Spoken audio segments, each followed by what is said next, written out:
Salut à tous, je suis Valentin de Krill.io. Je suis ici aujourd'hui avec Paul de Krill.io également. Et on est ici pour répondre à quelques questions qui nous ont été posées sur les différents chans pour cette petite FAQ. Donc pas de panique pour les questions qui restent sans réponse. On essaiera de faire d'autres vidéos pour y répondre ou vous pouvez nous contacter directement sur les channels. Donc tout de suite on va passer à la première question, Paul, si vous le voulez bien. Je t'en prie. Alors, un auditeur, je m'excuse d'avance pour les noms que je vais écorcher, mais ils seront écrits en bas de l'écran bien évidemment, qui nous a été posé par SIIY Royal et qui nous fait remarquer que les cryptos sont en plein essor, que la concurrence des outils de trading aussi. Est-ce qu'on a une idée de où on pourrait se trouver dans 5 ans ? Alors dans 5 ans, c'est un petit peu loin, étant donné que la crypto, comme vous le savez, va très très vite. En tout cas, nous, on a déjà, sur 2-3 années, on a déjà un peu notre roadmap, notre plan de route en fait. Là, pour l'instant, on est plutôt très bien connu en France. On commence à être très bien connu en Europe aussi. Notre objectif à moyen court terme dans l'année, ça va être connu à l'international avec beaucoup de partenariats, des listings sur les échanges et pourquoi pas, d'ici 3-4 ans, être leader du marché des bots de trading en fait. Alors, une deuxième question qui nous a été posée par Julien Taron, @Torctium. Au niveau de la fiscalité, comment est vue la consommation de krill par les bots ? Est-ce qu'elle peut être assimilée comme un achat de biens et services ? Alors là-dessus, la législation est encore floue, mais nous avons pris les devants en fait en faisant un partenariat déjà de quelques mois avec Waltio, qui est une société française qui s'occupe en fait de vous aider à déclarer vos gains crypto vis-à-vis de la fiscalité française, même si elle est encore assez floue. Donc on vous invite à aller voir l'article qui apparaîtra en bas de l'écran, qui présente un peu notre partenariat avec cette société, et vous pourrez vous rapprocher d'eux pour en savoir plus là-dessus. Super. Waltio, qui est du coup une société française. Tout à fait. Des amis et de la mouvance française dans la crypto-monnaie, ça fait Tout plaisir. Alors une troisième question qui nous a été posée par PDF Crypto. Vos bureaux sont situés à Nice, mais pourquoi filmer dans un stade de foot ? Alors en fait, on est ce qu'on appelle entrepreneur in résidence dans le stade Allianz, qui donc finance le stade de foot et a aussi dedans des locaux commerciaux avec des accélérateurs. Et donc nous faisons partie d'un de ces locaux. Et c'est pour ça que quand on filme, on a à disposition une salle qui donne sur le stade de foot de Nice. Donc voilà. Et non, on ne bénéficie pas des matchs de foot. Désolé. Dommage, que de la vue. Que de la vue. Super. Une petite question qui nous a été posée par Yuka Tano, la plus essentielle je pense. Pourquoi avoir créé Krill ? Alors ça, on l'a déjà pas mal expliqué, mais c'est toujours bien de revenir dessus. En fait, nous, la plupart de la team, en tout cas de la core team, nous sommes des traders à la base et aussi des développeurs. Donc au bout d'un moment, on en avait un petit peu marre pendant la période 2017 de se lever à 6h du matin pour essayer de catcher des dumps, des pumps, etc. Du coup, on a créé quelques bots et comme le disait Lucas, le CEO, dans une autre interview, en fait, au bout d'un moment, faire les bots à la main, on avait un peu l'impression de réinventer la roue. Donc ce qu'il nous fallait, en fait, c'était donner une possibilité d'avoir un éditeur qui permettait de créer facilement des bots sans avoir de notion de code, en fait. Et tout ça très rapidement. Et après, on s'est dit que c'était tellement sympa, tellement utile, qu'on pourrait tout simplement le proposer, l'ouvrir au public et le proposer aux autres personnes, d'où la marketplace, monétisation, token economy, etc. etc. Et donc Krill est né de ce concept, de ce constat et de ce besoin que nous avions aussi à l'époque. Super. Donc vous avez interprété votre propre besoin que vous avez extrapolé en Exactement. fait pour tous les Et après on l'a ouvert au public parce que ça plaisait à tout le monde. Donc, en tout cas à tous les gens qui étaient autour de nous qui voulaient s'en servir. Super. Et au vu de la communauté qui grossit de jour en jour, j'ai l'impression que visiblement ça c'était visionnaire. Ouais. Super. Une petite question qui nous a été posée par Blanquito. Quel est le nombre de salariés chez Krill ? Alors on est 8 chez Krill et on a 2 personnes de temps en temps qui viennent nous prêter main forte quand on fait des rushs et qu'on a vraiment des coups de bourre. D'accord. Si vous voulez le détail, pardon je te coupe, si vous voulez le détail, vous avez qu'à aller sur l'onglet team de notre site, sur krill.io, et vous allez voir le curriculum de chacun d'entre nous. Très bien. Est-ce que tu penses que ce nombre peut être amené à être modifié ? Alors tout à fait, là on a au vu de la croissance de ces derniers temps, on a un objectif cette année d'embaucher plusieurs personnes tant sur le côté du dev, donc pour épauler nos développeurs qui sont déjà bien rincés, qu'au niveau de la communication, et notamment toujours dans l'optique de s'étendre sur des marchés internationaux. Donc on va certainement embaucher pour les langues internationales, à commencer par l'anglais, pourquoi pas les langues asiatiques, etc. etc. Alors une petite question qui nous a été posée par Eshfala maintenant. Quand le krill sera-t-il coté sur un nouvel exchange? Entre parenthèses, surtout Binance, pour les connaisseurs. Alors, très bonne question qui est très fréquemment posée. Nous avons des discussions avec pas mal d'échanges, effectivement, pour améliorer l'acquisition du KRL très bientôt. Donc, attendez-vous très prochainement à ce qu'on soit listé sur un nouvel échange. Alors, ça ne sera pas Binance, on va de suite mettre les choses au point.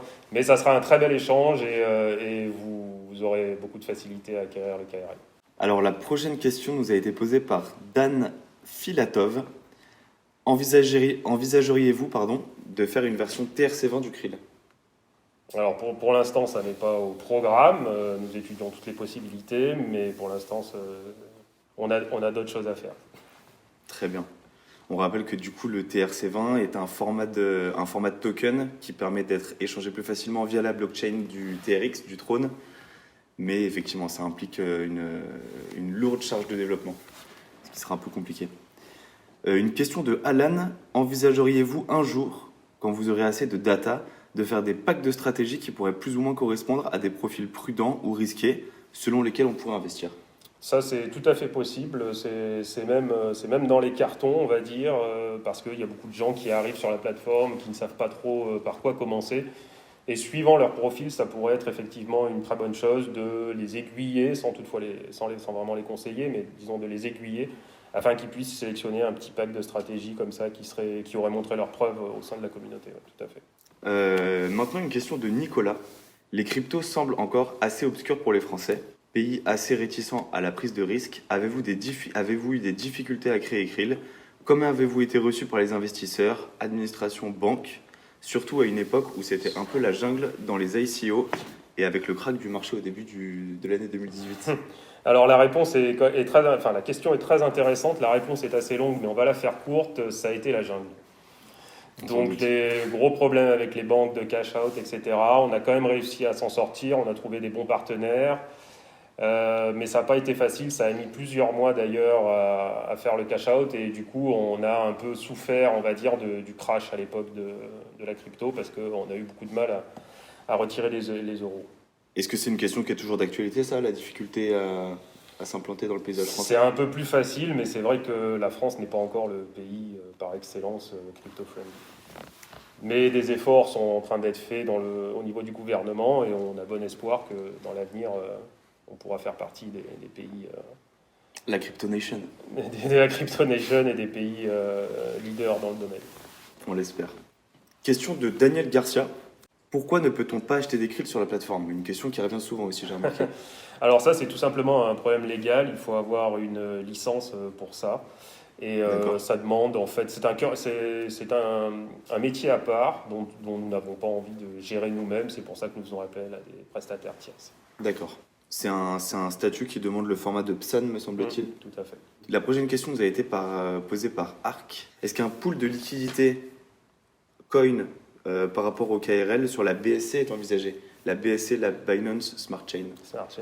Alors pour l'instant, non, parce que c'est très nouveau et que nous avons beaucoup de travail, beaucoup de pain sur la planche, mais à l'avenir, pourquoi pas, car les frais sont très minimes. Ouais. Donc si la communauté présente vraiment un intérêt pour ça, qu'on a vraiment beaucoup de demandes et qu'on y voit un intérêt pour tout le monde, on se penchera sur la question. Très bien. Comme d'habitude. Est-ce que tu sais s'il existe déjà des pools de liquidité avec le KRL? On a déjà Uniswap. D'accord. Mais les frais sont quand même assez excessifs, donc c'est pas non plus... c'est, on va dire, un moyen de dernier recours pour acquérir du KRL. Très bien. La prochaine question nous a été posée par Marc. Alors Marc qui va bientôt débuter avec krill dès la reprise, dès le relancement de la plateforme, comme vous le savez tous. Et donc Marc nous demande quelles sont les 3 choses les plus importantes pour bien réussir, les erreurs à éviter, et qui nous remercie et qui nous souhaite bon courage. Merci Marc. Alors, 3 choses. Alors, déjà, la patience. Il faut être très patient. La plupart de nos utilisateurs, enfin la plupart des utilisateurs débutants arrêtent leur stratégie au bout de quelques jours si elles sont dans le rouge, alors qu'une stratégie, ça vit, ça peut prendre du temps avant d'aller dans le vert. donc être positive. Donc ça, c'est vraiment quelque chose qu'il faut bien prendre en compte. Ensuite, il y a travailler, mine de rien. Donc il faut étudier, il faut poser des questions, il faut se renseigner auprès de la communauté. Il faut bien savoir sur quelle paire on va lancer sa stratégie. Ce n'est pas toujours le cas, ce n'est pas toujours évident. Et la troisième chose, ça serait la diversification. Comme dit l'adage, il ne faut pas mettre ses œufs dans le même panier. Donc il est bien de distribuer son capital sur plusieurs stratégies. Donc si possible, se renseigner déjà sur les stratégies, prendre les top stratégies du moment, on va dire, aller se renseigner auprès des publishers, parce qu'en général, c'est les publishers qui créent ces stratégies-là. Leur demander beaucoup de conseils, être très patient, faire ses études, ses propres analyses, et ensuite diversifier son capital sur toutes ces stratégies. D'accord. Donc ne pas mettre ses œufs dans le même panier, bien se renseigner. Tout à fait. Diversifier, très bien. Pour rappel, la plupart des grosses stratégies de la marketplace, vous pouvez contacter en fait les développeurs qui ont des channels propres à leur stratégie sur Telegram. C'est un très bon moyen de se renseigner, d'en apprendre un petit peu plus sur les tenants et les aboutissants de chaque stratégie quand vous êtes un débutant. Tout à fait. Vous avez une écoute, vous avez une qualité d'écoute que vous n'aurez pas ailleurs. Donc n'hésitez pas à aller voir les publishers, ils sont là pour vous aider. Une question qui nous est posée d'Espagne par Alfredo. Une mise à jour de l'app mobile est-elle prévue afin d'élargir les options? Et pourra-t-on choisir et lancer une strat depuis son mobile? Alors, première question, oui, une application en cours de refonte va bientôt voir le jour. On n'a pas de date là-dessus, mais on travaille pour effectivement améliorer ça. Par contre, pour ce qui est de lancer les stratégies depuis une application mobile, ça n'est tout simplement pas de notre ressort. Ce sont Apple, par exemple, qui interdisent aux applications crypto, à la majorité des applications crypto, de faire du trading directement depuis l'application. D'accord. La prochaine question nous est posée par Dan Filatov. Pensez-vous à ajouter une porte pour exécuter les stratégies de TradingView PineScript? Alors, pas pour le moment. Ça pose certains problèmes de sécurité, entre autres. Mais notre équipe est très forte de développeurs. Donc peut-être que dans un avenir, et toujours pareil, si la communauté on ressent vraiment le besoin et que nous avons vraiment beaucoup de requêtes là-dessus, on pourra se pencher sur la question, mais ça n'est pas au programme pour le moment, parce que c'est quand même très compliqué, tant au niveau développement, sécurité et compatibilité. La prochaine question nous est posée par NEC0O, je ne sais pas. Est-ce qu'un jour Krill sera disponible sur les marchés financiers autres que le marché des cryptos? C'est une très bonne question. J'avoue que l'équipe y a pas mal pensé, parce qu'après tout, notre outil est à la base issu, on va dire, de ces grosses institutions qui traitent sur le Forex et autres. Sont des indicateurs qui viennent de la bourse classique. Donc pourquoi pas, à terme, transposer Krill sur ces marchés-là. Il n'y a pas d'obstacle, à part avoir des licences et encore une fois, un côté légal, on va dire. Il n'y a pas vraiment d'obstacle à ce qu'on puisse, dans le cadre de notre expansion, attaquer ces marchés un jour. Une question posée par Pablo C, qui nous vient également d'Espagne, je pense. Prévoyez-vous d'indemniser les utilisateurs suite à l'arrêt des services? Alors tout à fait, il y a une jolie surprise là-dessus qui est prévue pour toutes les personnes qui ont été impactées. Est-ce que tu peux nous en dire un peu plus? Est-ce que Non. c'est encore une surprise? C'est une surprise. C'est une surprise. Mais vous ne serez pas déçus. La prochaine question nous a été posée par Ti.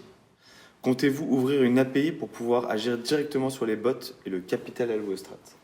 Alors, ça n'est pas d'actualité, mais peut-être, pourquoi pas. Encore une fois, là, il y a une question de sécurité, de charge, etc. à gérer.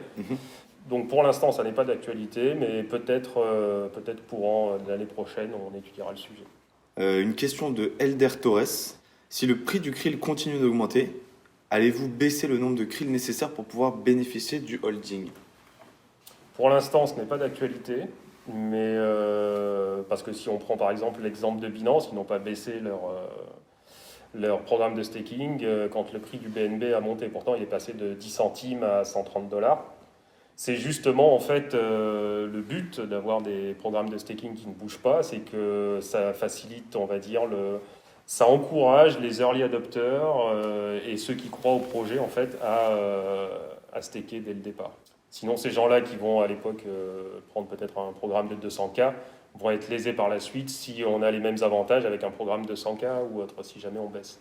Tout à fait. Donc voilà, encore une fois, c'est des programmes qui servent à privilégier les personnes qui croient au projet dès le départ, un peu comme Binance a fait avec ses programmes de staking. Alors la prochaine question nous vient de Sai, S-I-Y. désolé si j'écorche. Est-ce que nous planifions d'intégrer de nouveaux indicateurs techniques à la plateforme afin qu'ils puissent être intégrés ultérieurement aux stratégies? Tout à fait. Nous devrions avoir encore beaucoup d'indicateurs à ajouter et deux d'entre eux, en tout cas, vont arriver très bientôt. Justement, nous sommes en train de préparer une espèce de run, en tout cas un programme entièrement dédié à l'ajout de nouveaux blocs d'indicateurs. Donc il y aura pléthore d'indicateurs qui vont arriver très bientôt. Voilà. Est-ce que j'ai répondu à toutes tes questions, Valentin? C'est super. Voilà pour aujourd'hui. Écoutez, on vous remercie de nous avoir suivis. Merci à tous. Vous étiez extrêmement nombreux à nous poser des questions et comme on vous l'a dit au début de cette vidéo, on essaiera de répondre à un maximum de questions, que ce soit dans une prochaine vidéo ou même sur nos channels directement. N'hésitez pas à venir solliciter les admins ou même les développeurs de stratégie. On vous souhaite une excellente fin de semaine. On revient très bientôt avec des bonnes nouvelles concernant le relancement de la plateforme et de nouvelles surprises. Et puis on vous dit à bientôt. Merci à tous et à très bientôt. Ciao.